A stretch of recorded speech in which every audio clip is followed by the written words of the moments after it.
The gospel is this: we have fallen short from the glory of God. We cannot do anything mabalik ta sa atong amahan or mag-reconcile ta, not by works, not by doing good, because natong mga binuhatan sama lamang sa hugaw nga trapo. Kanang mga binuhatan na to, mutanaw ta nga maayo ba ta nga tao, dili na kapasar sa standards sa Ginoo, because ang standards sa Ginoo is ang law, which is the 10 Commandments. Ang makita pa lang nato daan, kasing-kasing pa lang nato. If you look at a woman nga na yung mga ngilad nga hunahuna, if you hate your brother, nag-commit na murder, lying, theft, that is offensive to God. Kana we have transgressed the law of God. So meaning, tungod kay transgressors ta ang Ginoo just, we are going to the lake of fire, because that's what is for us.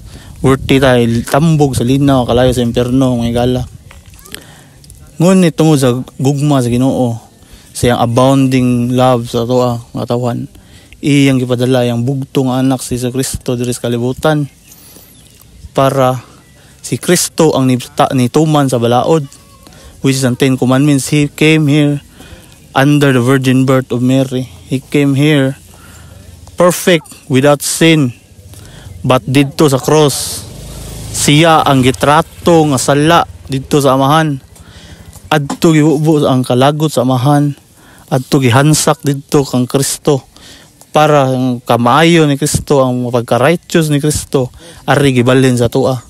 And the moment we receive the righteousness of Christ by having faith to Christ, by repenting of our sins, talikdan nato atong mga evil nature, atong mga sinful nature, and the only way na ma-reconcile to sa Father is through Christ, the death of His Son.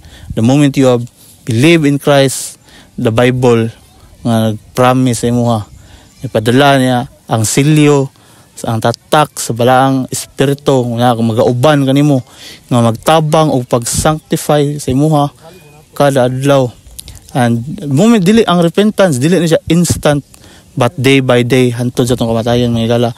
And the moment you repent and believe in Christ, you are secured. Giingon pa sa John 3:16, for God so loved the world that He gave His only begotten Son, that whosoever believeth in Him should not perish but have everlasting life.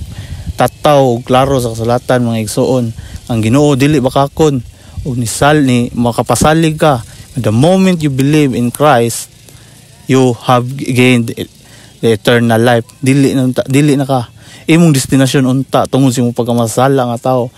Ang ngayon nakitambog sa kalinaw, sa kalayo, sa impyerno, but imong sala gibutang kang Kristo adto sa cross, gihansak ang kalagot samahan by full force of His wrath.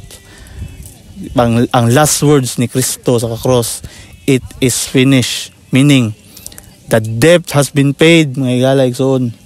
Dito, the moment you believe in Christ, ang righteousness of Christ mabalhin sa imuha, mga igsoon.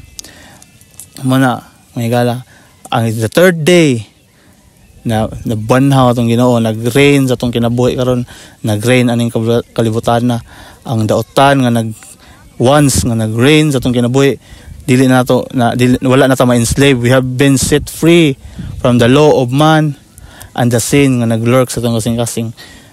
Money at this moment today is the day of salvation, and the moment you believe in Christ, you have gained eternal life.